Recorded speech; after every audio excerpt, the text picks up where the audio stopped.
राष्ट्रीय खेळा सर्तीचो लोगो अनावरण करपाची कार्यावळ 14 मेक सांजवेळार 6:30 वरांचेर श्यामाप्रसाद मुखर्जी स्टेडियमांत जातली अशी माहिती खेळा मंत्री गोविंद गावडे हांणी दिली। मजगती ऑक्टोबर सोंपता म्हणसर ही सर्त जातली अशें खेळा मंत्री गोविंद गावडे हांणी सांगले। 37th नॅशनल गेम 2023 गोंयान होस्ट जाता at the end of October आणि फर्स्ट वीक ऑफ नोव्हेंबर 2023 आणि ह्या संदर्भान आमचो पयलो जो प्रोग्राम जो आसा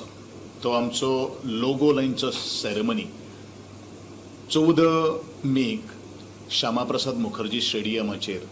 सांजेच्या 6:15 जातलो आणि त्या संदर्भान तुमकां सगळ्यांक इन्विटेशन आसा, तुमी सगळ्यांनी तो कवर अप करचोच आणि एकंदरीत हेजी आमचे नॅशनल गेम्साची तयारी जशे वेन्यूज म्हणू नाकात किंवा त्या दिसा सुद्दां ज्यो आमी एप्रुवलाची वाट पळयतात कितले डिसिप्लिन्स जे आसतले आणि त्या संदर्भान त्या दिसा तेजें अनाउन्समेंट जातलें अशी आमकां अपेक्षा आसा आणि तुमी सगळ्यांनी येवचें अशें तुमकां सगळ्यां कडेन